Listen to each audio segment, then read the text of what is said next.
Assalamualaikum warahmatullahi wabarakatuh. Bismillahirrahmanirrahim. Alhamdulillahi rabbil alamin. Wa bihi nasta'inu ala umurid dunya waddin. Wassalatu wassalamu ala asyrafil anbiya'i wal mursalin. Sayyidina wa habibina wa syafi'ina wa qurrati a'yunina wa maulana Muhammadin wa ala alihi wa ashabihi wa dhurriyyatihi ajma'in, amma ba'd. Ashhadu an la ilaha illallah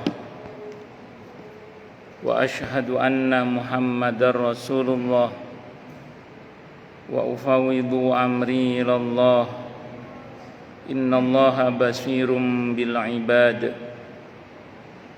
Hasbiyallahu la ilaha illa huwa alaihi tawakkaltu wa huwa rabbul arsyil azim. Qala Allah ta'ala fi kitabihil karim hikayatan an nabiyillahi Musa alaihi salam. Rabbi syrah li sadri wa yassir li amri wahlul 'uqdatam min lisani yafqahu qawli. Para alim, para asatid, para asatidah, para bapak dan ibu sekalian, hafizani wa hafizakumullah, bil khusus segenap pengurus Masjid Al-Furqan Jatiunggul, yang semoga pengurusnya dan jamaahnya selalu dalam naungan rahmat, barokah, perlindungan serta bimbingan Allah Subhanahu wa ta'ala. Amin, Allahumma amin, insyaallah. Allahumma inna nas'aluka ilman nafi'a wa rizqan thayyiba wa amalan mutaqabbalah wa fatahallahu lana futuhal arifin. Allahumma inna na'udzubika min ilmin la yanfa' wa amalin la yurfa' wa qalbin la yakhsha' wa du'a la yusma'. Allahumma ati anfusana taqwaha wa zakkiha anta khairu man zakkaha anta waliyuha wa maulaha. Amin, Allahumma amin, insyaallah. Masih melanjutkan kajian kita tentang kitab Riyadhus Shalihin karya Al-Imam An-Nawawi rahimahullah rahmatan wasi'ah wa rahimallahu ulama al-muslimin. Qala al-muallif rahimahullahu ta'ala wa nafa'ana bihi wa bi'ulumihi fid dharain, amin. Bismillahirrahmanirrahim. Halaman 565 pada bab melewati jalan yang berbeda ketika berangkat dan pulang beribadah. Jadi termasuk kesunahan dari Nabi kita Muhammad sallallahu alaihi wasallam adalah beliau kalau berangkat sholat Id terutama ya, itu jalan yang beliau pilih saat berangkat dan pulangnya itu berbeda. Itu diantara kesunahan Nabi kita Muhammad sallallahu alaihi wasallam. Sebenarnya ada hal yang menarik ya dari pribadi yang mulia Nabi kita Muhammad sallallahu alaihi wasallam. Beliau itu pertama kalau jalan itu kadang di depan, kadang di tengah, kadang di belakang Nabi. Enggak jenek di satu tempat Nabi itu. Kenapa? Karena beliau itu betul-betul pemimpin yang ing ngarsa sung tulodo, ing madya mangun karsa tuturi handayani. Depan, tengah, belakang itu Nabi itu ada semua. Dan pemimpin yang baik itu ya pastinya seperti Nabi kita Muhammad sallallahu alaihi wasallam. Jadi beliau ya kadang di depan pasang badan, kadang ya di tengah memperhatikan yang terjadi di tengah-tengah sahabatnya itu, terkadang ya di belakang memberikan dorongan. Itu Nabi kita Muhammad sallallahu alaihi wasallam. Ini nanti nggak hanya di masyarakat ya, tapi bahkan di dalam beliau, di rumah beliau. Sehingga para istri Nabi radhiyallahu anhun itu meriwayatkan Nabi itu sering membantu urusan rumah tangga para istrinya ya. Jadi tidak hanya melulu Nabi itu masalah ibadah, dakwah dan tidak hanya itu, tapi Nabi juga kadang ya bantu ngurus rumah tangga juga. Itu Nabi kita Muhammad sallallahu alaihi wasallam. Nah, termasuk Nabi kalau salat Id yang notabene ada di musola. Musola itu dulu artinya lapangan yang disiapkan secara khusus ya untuk salat Id. Kalau saya nggak salah pas saya 2019 itu masih ada itu. Tidak tahu sekarang masih ada apa enggak, karena kan sekarang kan rawan jadi hotel. Jadi beberapa tempat bersejarah itu jadi hotel sekarang. Saat 2019 masih ada itu musola. Musola itu lapangan khusus yang disiapkan oleh Nabi kita Muhammad SAW untuk sholat Id terutama sholat Id. Nah itu Nabi berangkatnya sama pulangnya jalur beda. Tahu kenapa? Karena Nabi itu semangat silaturahimnya tinggi Nabi itu. Jadi kalau berangkat pertama lewat jalur sini ya salaman nyapa orang yang di jalur ini, nanti pulangnya nyapa yang jalur sini, jadi kesapa semua gitu loh. Itu diantara hikmahnya itu. Makanya ada sebagian sejarawan mengatakan andekan sendal Nabi itu dikasih pewarna warna merah gitu misalnya, maka bisa jadi Madinah dan Mekah itu penuh dengan warna merah. Saking kuatnya silaturahimnya Nabi kita Muhammad SAW itu, saking kuatnya itu. Jadi saking kuatnya itu. Semangatnya Nabi menyambung hubungan baik dengan sesama itu luar biasa. Itu diantara hikmatul tasyriknya ya, diantara hikmatul tasyriknya itu. Ya tentu karena Nabi mencontohkan, kalau kita mencontoh beliau dapat kesunahan. Walaupun mungkin kepentingan kita berbeda. Kadang kita ya lewat ini nggak boleh lewat. Kalau Nabi kan berangkatnya ya nyopo, pulangnya ya nyapa. Masyhur dalam riwayat Nabi selesai khutbah Id itu Nabi langsung menemui kaum ibu. Jadi Nabi itu nggak langsung ngunyul pulang itu mboten. Menemui kaum ibu menganjurkan agar bersedekah setelah sholat Id itu. Nah, jadi itu Nabi ya ngasih sedikit mauidhah lah kalau bahasa kita kepada kaum ibu sebelum beliau akhirnya pulang seusai sholat Id itu diantaranya. Itu bukti bahwa Nabi itu nggak asal pulang gitu, tapi nyapa. Nah, spirit ini harus kita tangkap ya, bukan semata-mata harfiahnya lewat jalan yang berbeda. Walaupun itu sunnah, saya ulang itu sunnah dan itu berpahala insya Allah kalau kita jalani dan mendapatkan cinta Allah kita dan ampunan dari Allah sebagaimana di Ali Imran ayat 31 itu. Akan tetapi lebih dari itu, di antara kandungan makna kejadian itu adalah semangat menyambung hubungan baik dengan sesama tadi itu. Kalau kerabat ya silaturahim, kalau kerabat bisa dimengerti ya. Nah itu di antaranya.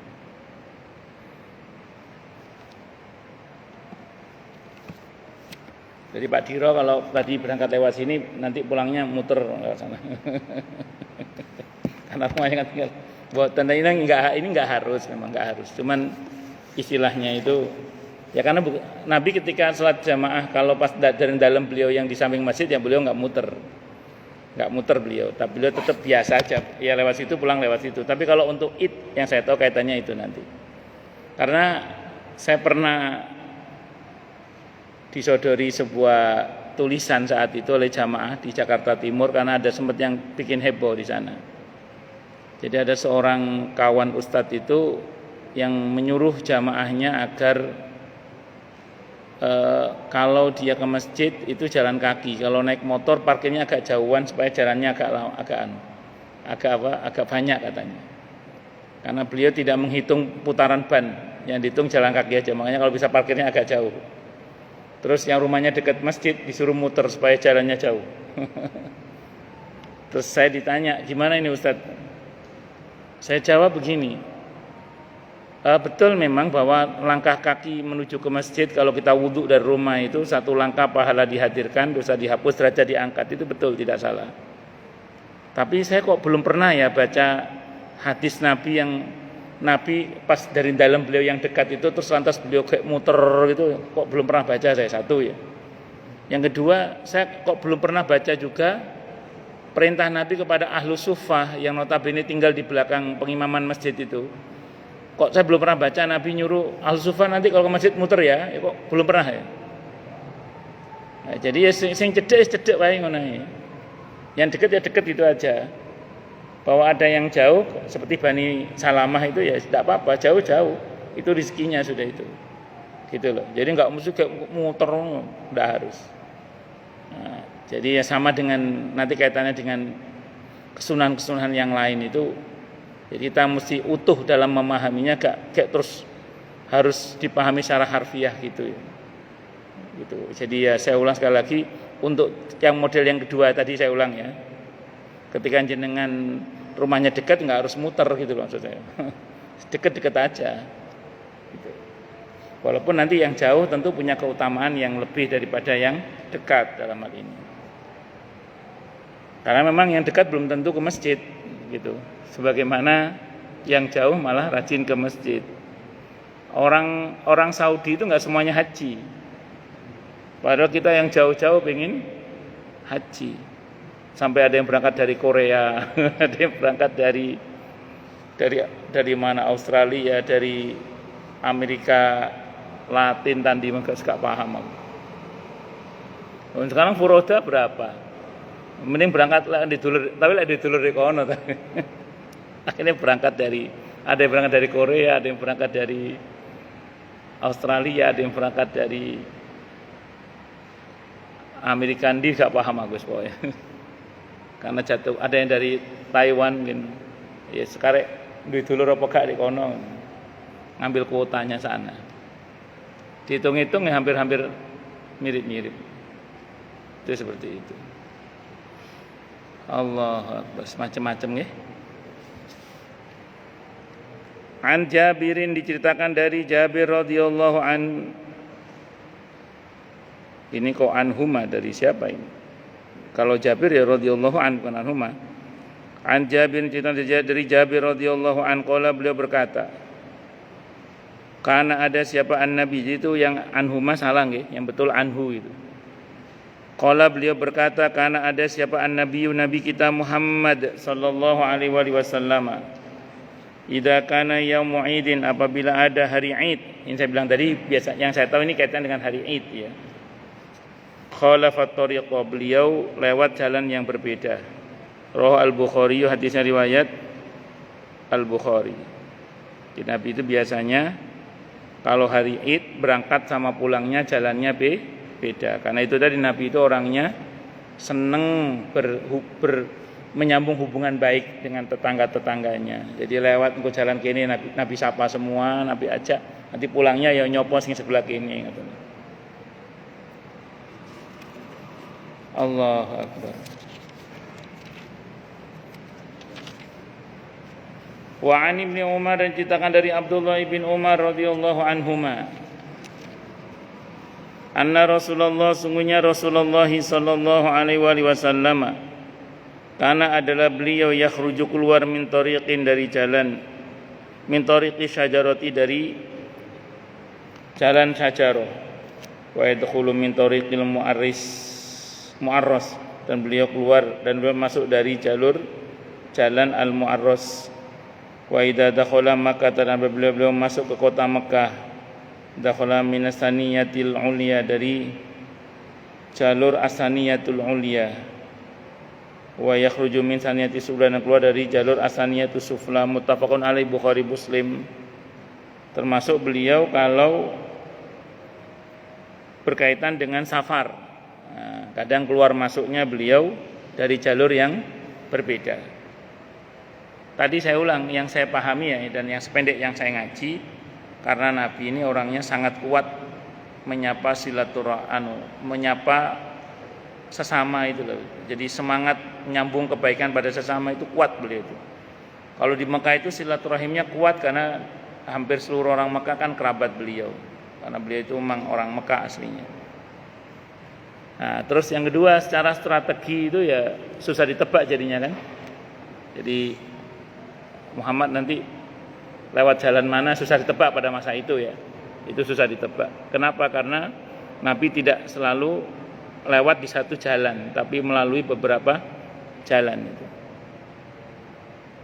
Saya itu pernah tahu ada orang di Jawa Timur namanya Cak Dil hafizahullah. Beliau itu yaitu nyambung persaudaraannya kuat sekali beliau itu.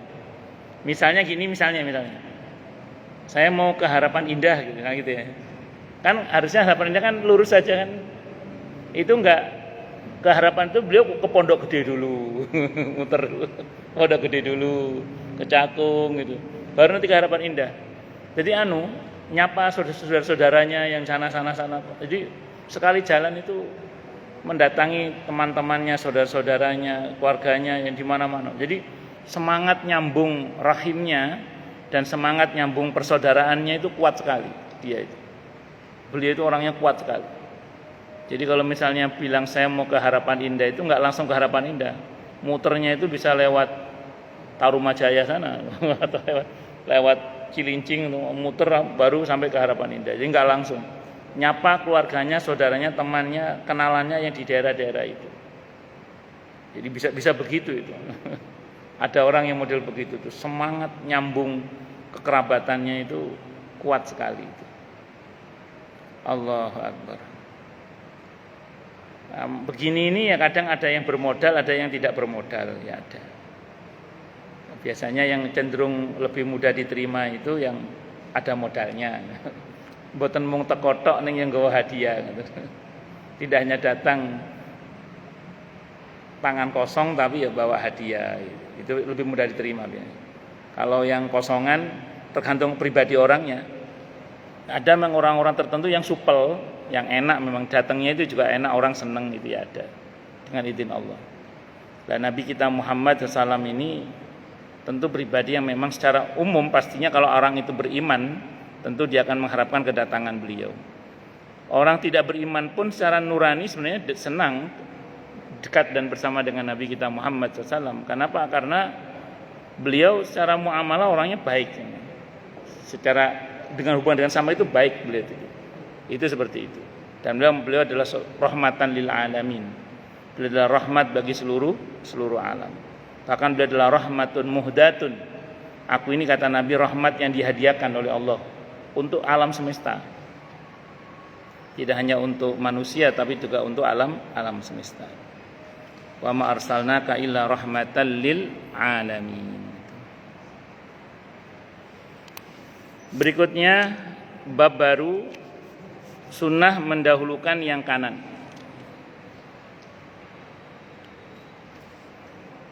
Mendahulukan anggota bagian kanan dalam segala perbuatan hukumnya sunnah, seperti wudu, mandi, tayamum, memakai sendal, memakai sepatu, memakai celana, masuk masjid, bersuci, bercelak mata, memotong kuku, mencukur kumis, mencabut bulu ketiak, mencukur rambut kepala, mengucapkan salam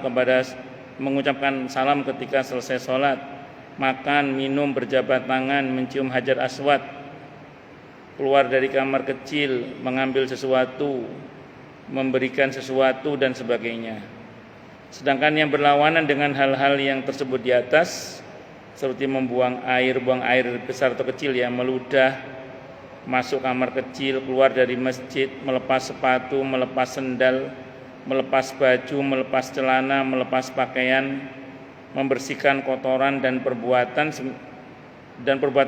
semisalnya, hendaklah mendahulukan anggota badan sebagian kiri. Pertama, ini kita ngomong hikmah ya, Terlepas dari hikmah nanti pastinya karena Nabi mencontohkan, Nabi mengajarkan, ya sudah kita taati, sami'na wa ata'na. Ada nilai pahala, ada nilai ampunan, ada nilai cinta Allah di situ.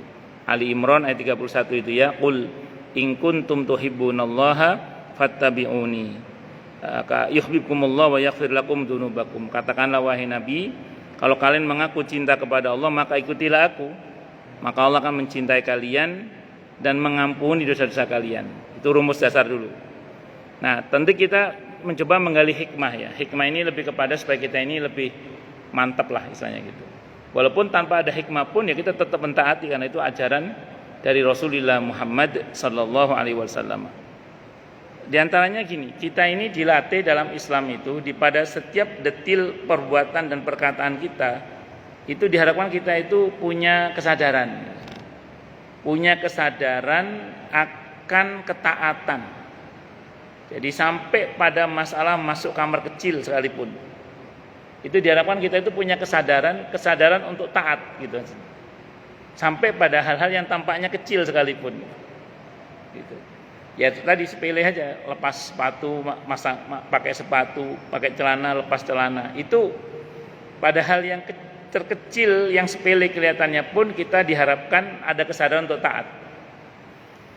Saya sering contohkan ini contoh yang sangat sederhana, ini tiap hari terjadi pada kita, samping yang tadi itu ya. Ini contoh aja misalnya. Dan ini mungkin pernah saya contohkan di sini. Kalau bosan ya bilang cut, nanti saya contohkan yang lain. Kita kalau lapar ngapain? Makan. Berarti makan karena lapar. Ya, kalau makan karena lapar di fikih ya, hukumnya mubah. Jadi makan minum itu kalau di fikih hukum asalnya adalah mubah. Mubah itu tidak ada pahalanya, nggak ada dosanya gitu. Makan aja udah. Nah, selama yang dimakan halal dan thayyib, hukum asalnya adalah mubah. Sekarang begini, kita balik sekarang. Begitu kita lapar, coba kita begini sekarang. Ini kita belajar menyadari ya. Begitu kita lapar, pertanyaannya gini. Perintah Allah kalau lapar apa ya? Gitu. Jadi kalau lapar perintah Allah apa kira-kira? Apa Pak? Kalau kita lapar perintah Allah apa? Sama Pak. Makan juga kan? Ya, makan. Bedanya apa yang pertama sama yang kedua? Yang pertama makan karena lapar. Yang kedua makan karena perintah Allah Pak. Beda apa beda? Kan yang pertama tadi begitu lapar, yang terpikir makan. Berarti makan karena lapar. Hukumnya apa? Mubah Pak. Mubah. Kalau yang kedua, begitu lapar, perintah Allah apa ya kalau lapar? Makan. Oh berarti makan karena perintah Allah. Beda apa beda? Beda Pak. Jadi ketika makan pun kita belajar menyadari bahwa saya makan karena mentaati perintah Allah. Saya makan karena mentaati apa? Perintah Allah. Poin ketaatan masuk Pak. Pahala udah itu. Oke. Terus cara makan kita niru cara makannya Rasulullah Muhammad sallallahu alaihi wasallam. Paket dasar makannya Nabi itu bismillah, tangan kanan hamdalah. Wis paket dasar itulah. Kalau yang lain-lain nanti diskusinya panjang. Tapi yang paket dasar bismillah, tangan kanan hamdalah. Itu paket dasar itu. Maka sampai sini berarti kita cara makannya ngikut cara makannya Rasulullah Muhammad sallallahu alaihi wasallam. Mentaati perintah Allah, ngikuti cara makannya Rasulullah Muhammad sallallahu alaihi wasallam. Oh berarti kita tidak hanya dapat pahala Pak, dapat ampunan Allah, dapat cinta Allah. Tadi Ali Imran ayat 31. Berarti makan saja atau minum juga itu sampai situ aja kita udah dapat pahala, ampunan Allah, cinta Allah. Gara-gara niat ya. Nah, jadi beda niat, beda yang didapat Pak. Wa innama likulli imri'in manawa. Setiap orang itu mendapatkan apa yang dia niatkan. Innamal a'malu binniyat. Itu contoh. Nanti silakan dikembangkan aja. Dikembangkan bahwa ketika kemudian kita bersikap baik kepada orang lain itu semata-mata karena kita mentaati perintah Allah untuk berbuat baik pada sesama. Terus cara berbuat baik kita sebagaimana Rasulullah mencontohkan berbuat baik pada sesama bagaimana. Ya kita berusaha itu aja. Nanti kita pulang ke rumah, kalau kita para suami Pak ya, begitu pulang ke rumah, ini kita semua belajar ya, yang ngomong juga masih belajar. Begitu kita sampai di rumah, coba nanti bayangkan. Dulu Rasulullah kalau sampai rumah bagaimana ya gitu. Ya bayangkan aja. Nanti kita belajar. Begitu sampai rumah, coba bayangkan Dulu Rasulullah Muhammad SAW kalau sampai rumah itu bagaimana? Kalau ketemu istrinya itu bagaimana? Bayangkan aja, bayangkan. Dan kita nggak akan punya bayangan Pak kalau kita nggak pernah baca atau nggak pernah dengar. Kalau kita nggak pernah belajar, kita nggak akan punya bayangan kalau kita nggak pernah belajar, nggak pernah apa? Nggak pernah mendengar gitu. Tapi kalau kita pernah baca, kita pernah mendengar atau kita pernah ngaji lah, maka kita akan paham. Oh, dulu Rasulullah Muhammad SAW itu kalau ketemu istrinya itu beliau tidak hanya menyayangi istrinya, tapi beliau juga sangat memuliakan istrinya, misalnya gitu. Nabi itu tidak hanya menyayangi istrinya, tapi Nabi juga sangat memuliakan istrinya. Beliau ketemu putrinya juga sama, tidak hanya menampakkan kasih sayangnya kepada putrinya, tapi beliau juga menunjukkan sikap yang sangat memuliakan putrinya. Ya, yang mungkin yang masyhur dalam hadis Siti Aisyah radhiyallahu anha ketika Nabi mau sholat malam itu, yang Nabi izin kepada istrinya mau sholat malam, padahal kan seorang suami itu kalau mau sholat malam tidak wajib izin, Pak. Tidak wajib izin ke istrinya. Tapi Nabi izin, berarti Nabi tidak pakai pendekatan hukum, Pak. Nabi saat itu pakai pendekatan akhlak. Nabi ngeregani sing wedok, Pak. Nabi menghargai istrinya. Nabi izin. Berarti Nabi memuliakan istrinya, tidak hanya menyayangi tapi memuliakan istrinya. Masyhur dalam riwayat kalau ada majelis Rasulullah Muhammad SAW, kalau putrinya Fatimah radhiyallahu anha yang masih belia datang, itu yang berdiri menyambut putrinya siapa? Nabi kita Muhammad SAW. Nabi berdiri menyambut putrinya, dicium putrinya sambil berkata. Walaupun perkataan ada yang mendhaifkan, tapi ulama sirah tetap mencantumkan dalam sirah karena ulama sirah biasanya tidak terlalu ketat dalam takhrij hadis. Nah, dikatakan kalau aku rindu baunya surga, aku cium Fatimah. Kalau aku rindu baunya surga, aku cium Fatimah. Nah, jadi Nabi itu napa namine ke putrinya itu tidak hanya menyayangi tapi memuliakan. Putri yang mana yang tidak terbahagiakan kalau ayahnya tidak hanya menyayanginya tapi juga memuliakannya? Istri yang mana yang tidak terbahagiakan kalau suaminya itu tidak hanya menyayanginya tapi juga memuliakannya? Itulah Rasulullah Muhammad sallallahu alaihi wasallam. Maka kita sebagai suami itu Pak harus banyak belajar supaya punya banyak katalog sikap. Supaya punya banyak katalog sikap. Agar kalau istri dan anak berbuat salah tidak hanya bisa marah. Agar kalau anak dan istri berbuat salah tidak hanya bisa marah. Kenapa? Karena kita punya banyak katalog sikap. Karena kita banyak belajar gitu. Ini kita semua belajar nggih, yang ngomong juga masih belajar. Kita semua belajar ini. Allahu Akbar. Bun, lanjut. Nah, jadi karena nanti beda Pak nilainya. Kalau kita melakukan karena mentaati perintah Allah dan Rasulnya Muhammad SAW, apalagi diniatkan untuk mencontoh Nabi kita Muhammad SAW, kita hanya bisa mengikuti ya, tidak bisa menyamai. Paling enggak kita mengikutilah tadi, berusaha mencontoh gitu. Itu nilainya beda. Ada nilai pahala, ada nilai ampunan, dan ada nilai cinta Allah di dalamnya untuk kita insya Allah. Nah, model-model sunnah-sunnah seperti ini tadi itu, yang kelihatannya sepele itu menjadi tidak sepele kalau kita niatkan semua itu untuk mengikuti sunnah Nabi kita Muhammad sallallahu alaihi wasallam. Karena di dalamnya itu ada nilai pahala, ada nilai ketaatan, ada nilai ampunan, ada nilai cinta Allah untuk kita di dalamnya. Bon, bisa dimengerti nggih? Nah, ini kita semua belajar karena yang ngomong juga masih belajar. Kita semua belajar terus. Allahu Akbar.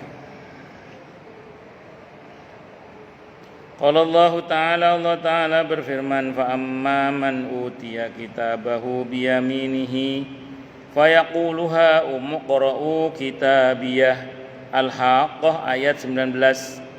Adapun orang-orang yang diberi kitab dari sebelah kanannya, maka dia berkata, ambillah, bacalah kitabku ini.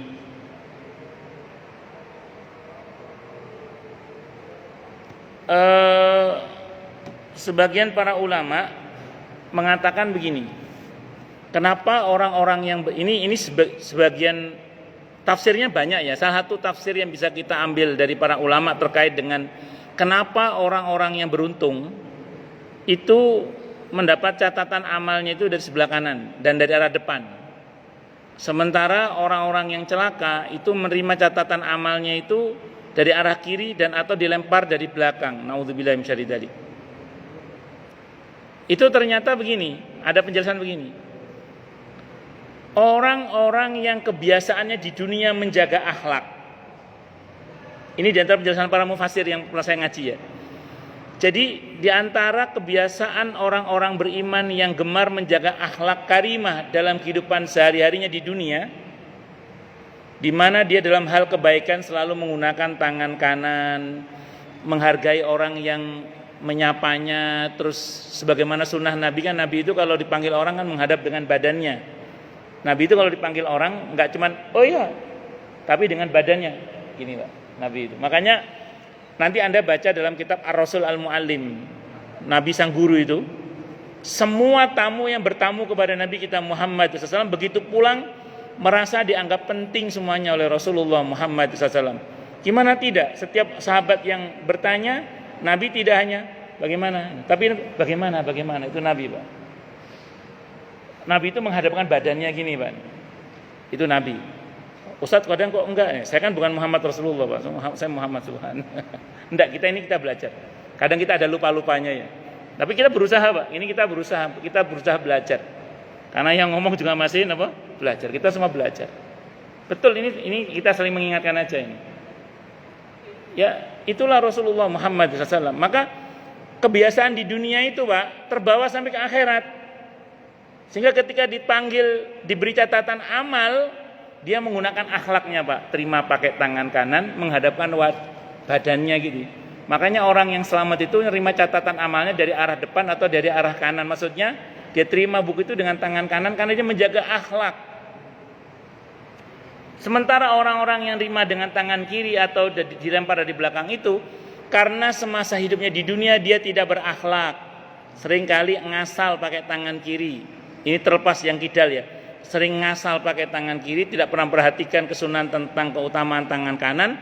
Udah gitu seringkali membuang badan ketika saking sombongnya ketika dipanggil oleh sesamanya misalnya. Maka kebiasaan buruk itu terjadi sampai di akhirat Pak. Sehingga ketika dia dipanggil untuk mendapatkan catatan amal, dia saen-saen terima buku dengan tangan kirinya. Atau melengos, karena melengos dilempar bukunya Pak. Iki bukumu, dilempar gitu loh. Paham maksudnya ya? Nah itu. Makanya saya ulang sekali lagi, hati-hati dengan kebiasaan di dunia ini. Ngerinya kalau kita tidak pernah peduli soal kanan kiri ini, ngerinya itu nanti terbawa sampai ke akhirat. Nah, ngerinya juga kalau kita angkuh dan sombong sehingga sering buang badan, buang muka dan seterusnya dari orang lain, ngerinya itu juga terbawa sampai ke akhirat nanti Pak. Itu penjelasan sebagian para mufassir itu begitu yang saya tahu, itu perihal kanan kiri itu, ashabul yamin wa ashabus shimal itu seperti itu. Nah ini orang terima catatan dari arah kanan kayak saking senengnya ngomong yang koncone wocon kitabku saking senengnya itu. Nah itu, dan Allah senang kalau nikmatnya itu dibicarakan, wa amma bi ni'mati rabbika fahaddits.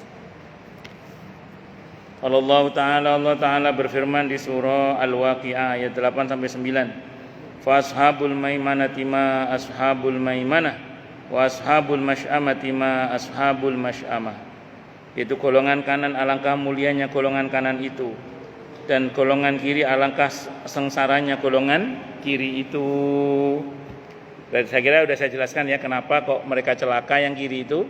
Yang kanan itu kok beruntung itu ya karena diantaranya semasa hidupnya gemar menjaga akhlaknya, sehingga serba menggunakan kanan untuk segala kebaikan dan menggunakan kiri untuk yang sebaliknya ya.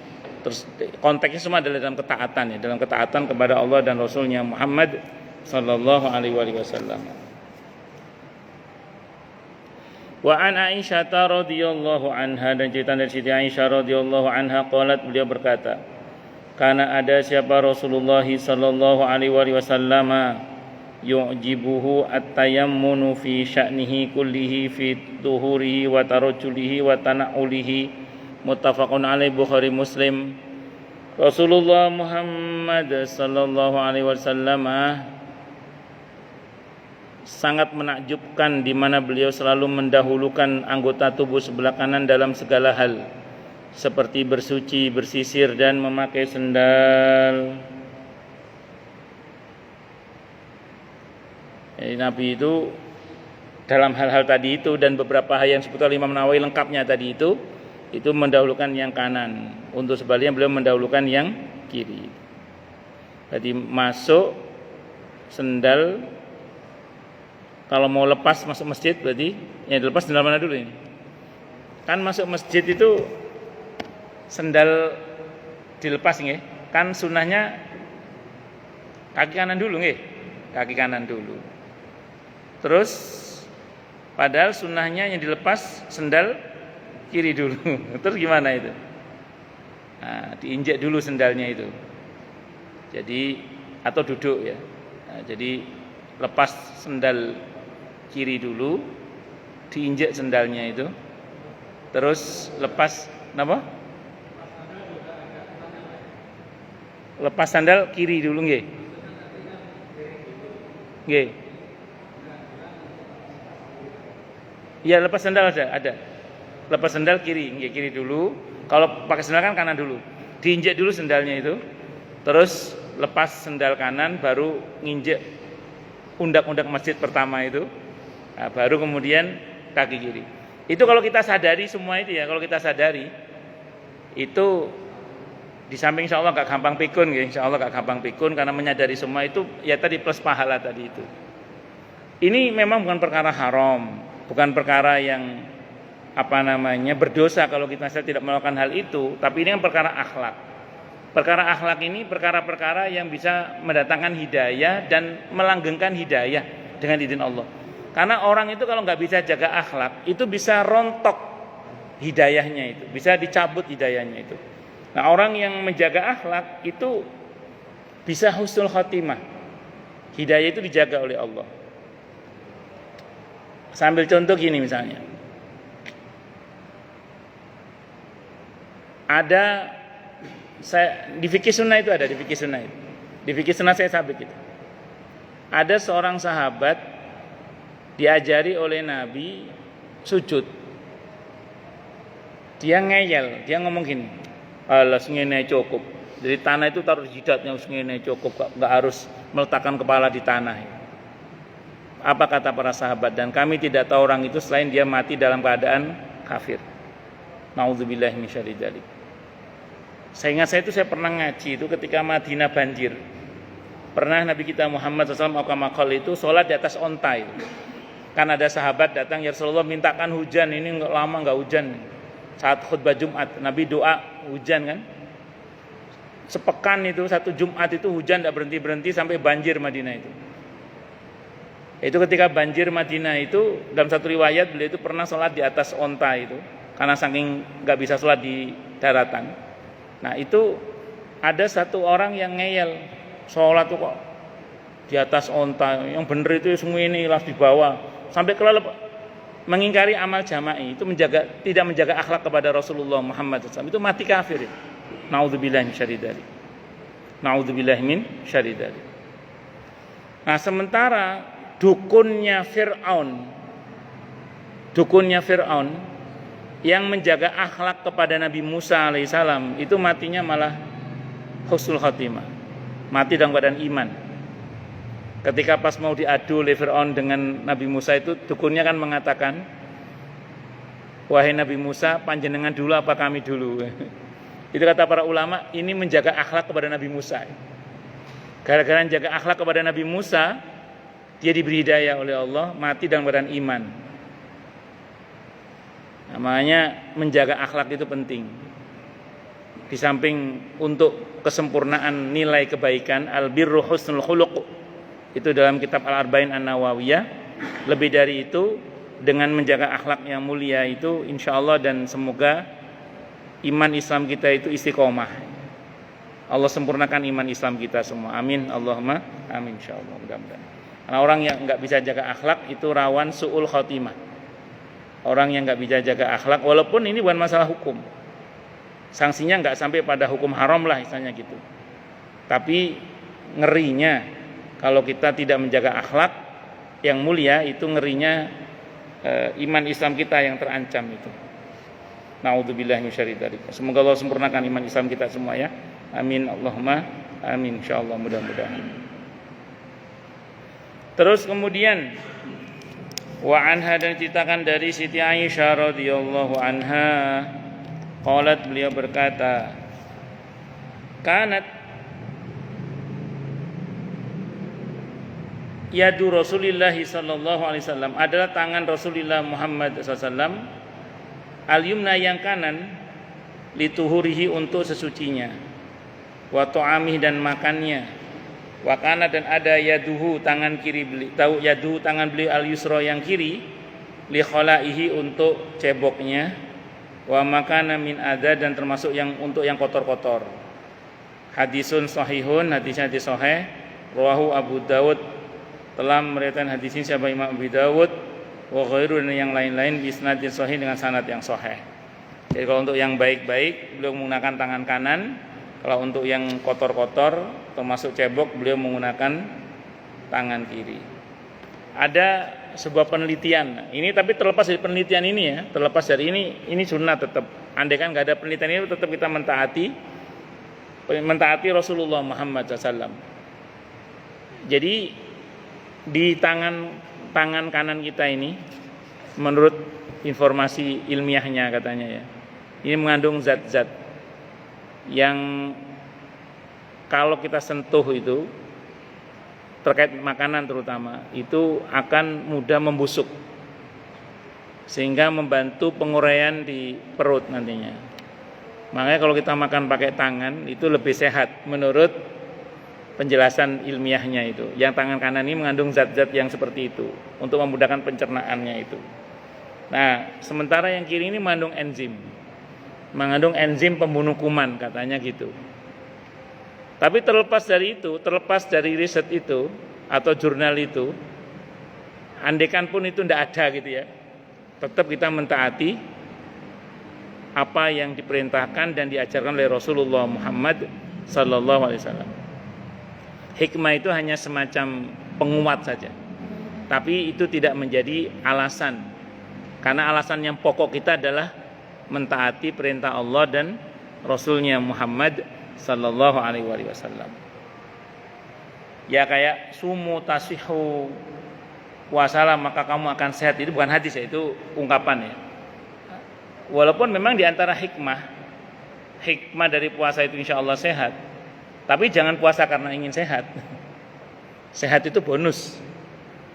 Nah, yang pokok adalah kita puasa karena mentaati perintah Allah dan perintah Rasulullah Muhammad sallallahu alaihi wasallam. Nah, ini nanti apa-apa kita kaitkan itu. Kalau kita ditanya, kenapa kok baik kepada suami, kenapa kok baik kepada istri? Mentaati perintah Allah dan perintah Rasulullah Muhammad sallallahu alaihi wasallam. Kenapa kok ngaji? Mentaati perintah Allah dan Rasulullah Muhammad sallallahu alaihi wasallam. Kenapa kok baik pada sesama? Mentaati perintah Allah dan perintah Rasulullah Muhammad sallallahu alaihi wasallam. Latihannya gitu aja. Jadi yang ada, ya Allah, ini semata-mata mentaati perintah-Mu. Berharap bersandar hanya padamu, ya Allah. Apa yang hamba lakukan itu semata-mata mentaati perintah-Mu. Kenapa kita berusaha? Perintah Allah, perintah Rasulullah Muhammad SAW. Kenapa kita berdoa? Perintah Allah, perintah Rasulullah Muhammad SAW. Kenapa kita bertawakal? Perintah Allah, perintah Rasulullah Muhammad SAW. Dah, gitu aja. Penuh keyakinan. Perintah Allah, perintah Rasulullah Muhammad SAW. Kenapa kita suruh sabar? Perintah Allah, perintah Rasulullah Muhammad sallallahu alaihi wasallam. Kita berlatih begitu nggih. Wallahu alam bisawab. Silakan yang mau tanya, protes, marah boleh silakan. Masalah itu masalah yang lain boleh. Monggo Pak, silakan.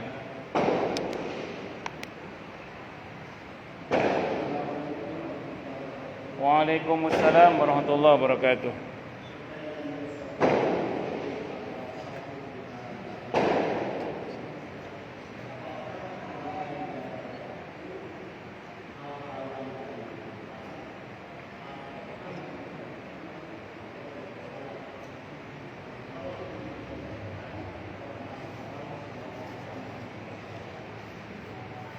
Sebentar, ini mustajabah, doa yang mustajabah.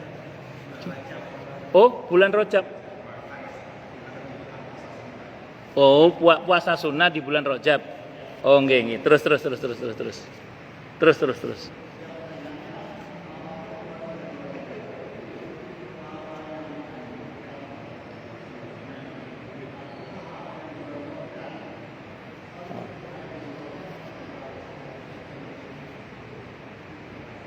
Baik.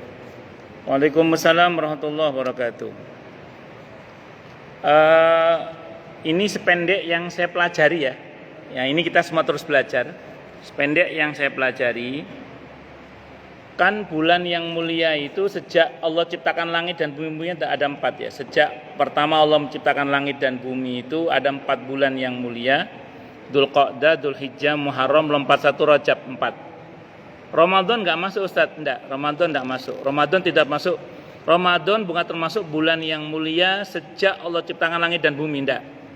Bulan Ramadan adalah bulan yang tidak mulia, tapi bulan yang sangat mulia karena Al-Quran diturunkan pada bulan itu. Jadi bulan Ramadan itu menjadi bulan mulia khas umat Nabi Muhammad SAW.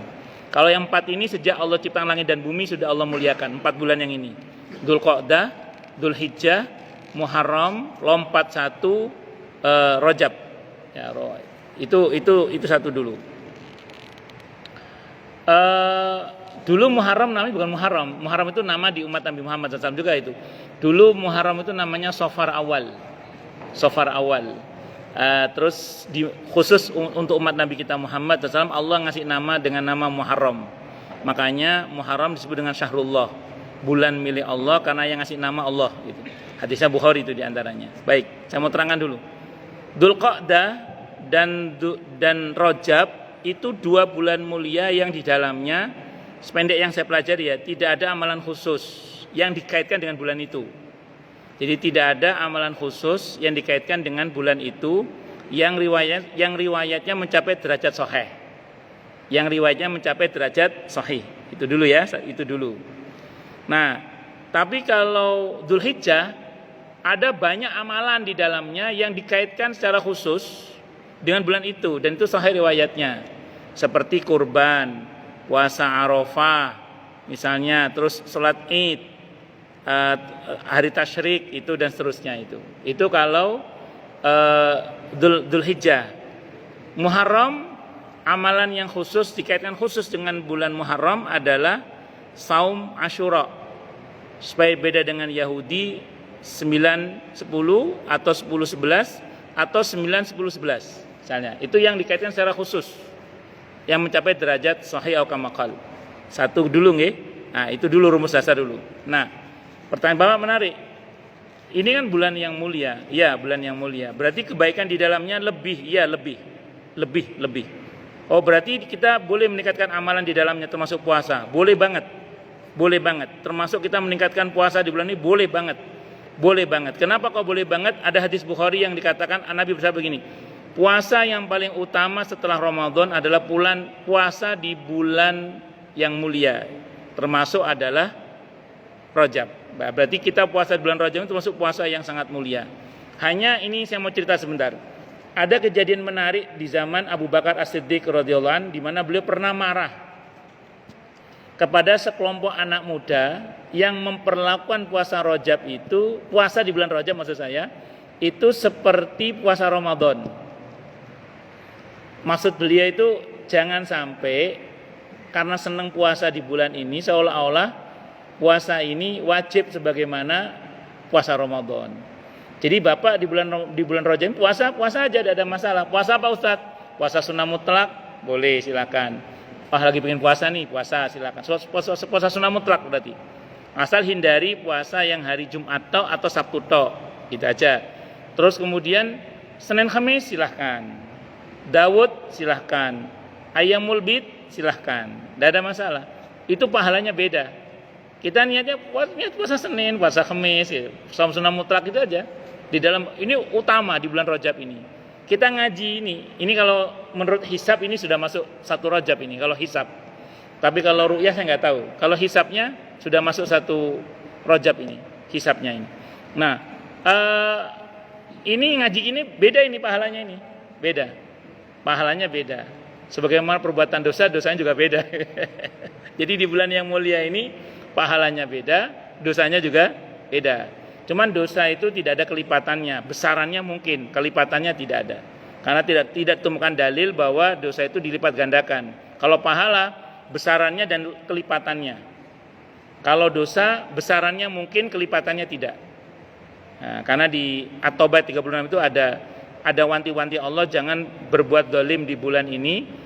Di luar bulan ini kita dilarang berbuat dolim. Kok ada tekanan, berarti ada nilai dosa yang berbeda juga itu di bulan yang mulia itu. Jadi silakan Pak puasa di bulan ini, puasa sunnah mutlak, puasa Senin Khamis, Daud, Bid, silakan terserah, tidak apa-apa.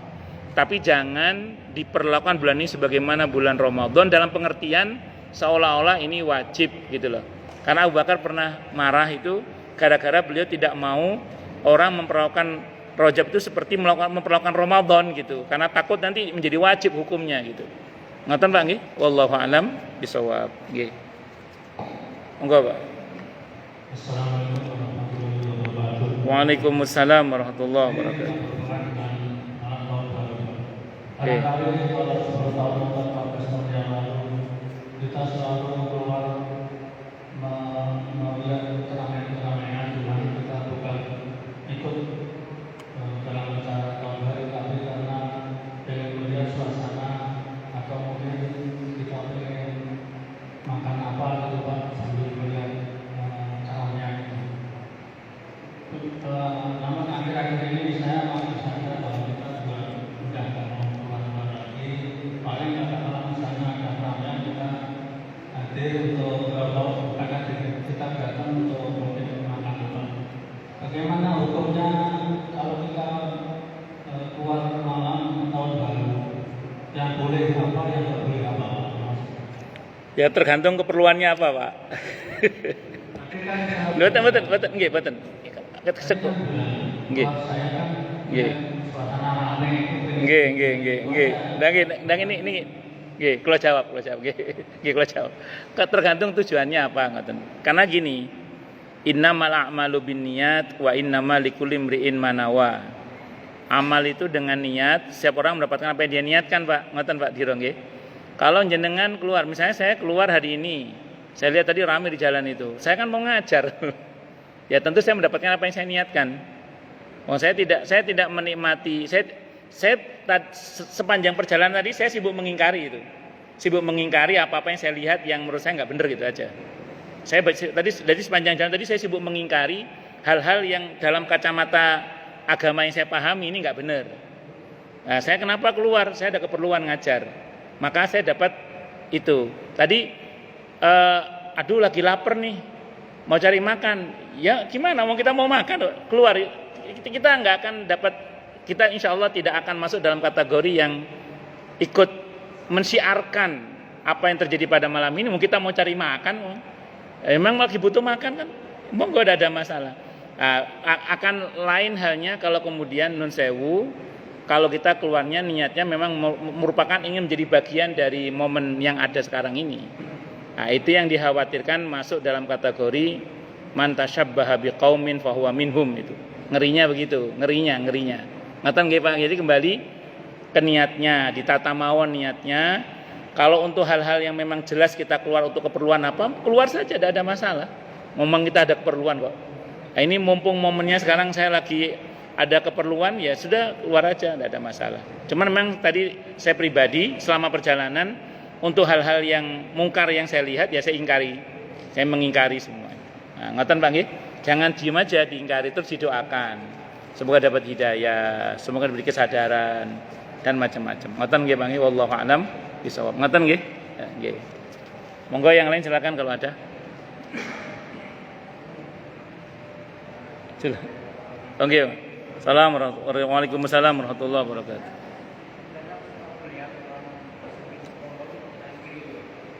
Orang memasukkan apa? Oh.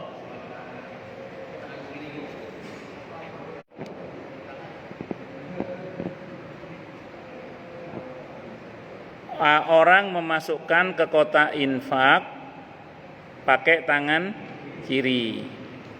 Saya ulang, kalau bicara akhlak tentu nggak bagus. Dan itu termasuk menyelisih sunnah Nabi kita Muhammad SAW. Nah, insya Allah infaknya berpahala. Infaknya berpahala. Cuman tidak sesempurna kalau dia menggunakan tangan kanan memasukkannya. Insya Allah tetap berpahala, insya Allah ya. Yang penting dia ikhlas, tetap berpahala insya Allah. Nah, cuman pakai tangan kirinya itu tidak menjadikan infaknya itu lebih sempurna dibandingkan kalau dia menggunakan tangan kanan. Jadi di kitab Al-Arba'in An-Nawawiyah itu ada hadis bunyinya begini, Pak. Al-birru husnul khuluq. Kebaikan yang sempurna itu terletak pada baiknya budi pekerti, Pak. Jadi kita beramal dengan menjaga akhlak, dengan tidak menjaga akhlak, itu beda nilainya, Pak.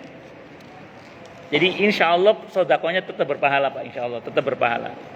Tapi beda kalau kita menjaga akhlak gitu. Ngoten nggih Pak nggih? Wallahu a'lam bishawab.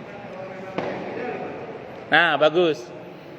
Begini ya. Saya tidak memungkiri ya bahwa ada sebagian orang yang mungkin nun sewu tangannya kidal. Begini, kalau sudah ngaji dan tahu mana yang utama, harus diupayakan nggih. Harus diupayakan saja, bahwa kemudian dia gagal lagi tidak apa-apa, terus diupayakan lagi tidak apa-apa. Yang penting gini loh, Allah Maha tahu dia berusaha. Saya ulang, Allah Maha tahu dia berusaha. Pada hal-hal tertentu di mana kemudian dia memang bisanya pakai tangan kiri, dan kalau pakai tangan kanan bisa bahaya misalnya, itu perkara lain, itu perkara darurat, perkara hajat yang mendesak. Tidak ada masalah, tapi tetap harus diupayakan. Sehingga gini, Allah itu melihat mujahadahnya. Kan berhasil atau tidak bukan urusan kita kan. Urusan kita adalah mengupayakan dalam ketaatan itu. Makanya ketika kita sebagian kita misalnya mengalami kidal itu, ya diupayakan saja, diusahakan saja. Milikilah keinginan untuk mentaati Allah dan Rasulnya itu. Saya kira itu. Ngatur Pak nggih? Wallahu a'lam bishawab. Enggak yang lain? Cukup dulu nggih? Kita tutup dengan hamdalah. Alhamdulillahirabbil alamin. Semoga kajian kita bisa bermanfaat, mubarakah fid dini wad dunya wal akhirah untuk kita, keluarga kita dan seluruh umat Islam semuanya. Dan mudah-mudahan kita semua dijadikan oleh Allah sebagai orang-orang yang sukses dunia akhirat. Selamat dunia akhirat, bahagia dunia akhirat, dan dipermudah setiap urusan kita oleh Allah fid dini wad dunya wal akhirah. Semoga Allah limpahkan hidayah selalu untuk kita. Semoga Allah tingkatkan selalu hidayah untuk kita, dan semoga Allah berikan hidayah untuk siapapun yang melihat kita. Subhanakallahumma bihamdika asyhadu an la ilaha illa anta astaghfiruka wa atubu ilaik. Sallallahu alaihi Muhammad wa ala alihi wasallam. Saya mohon maaf. Assalamualaikum warahmatullahi wabarakatuh.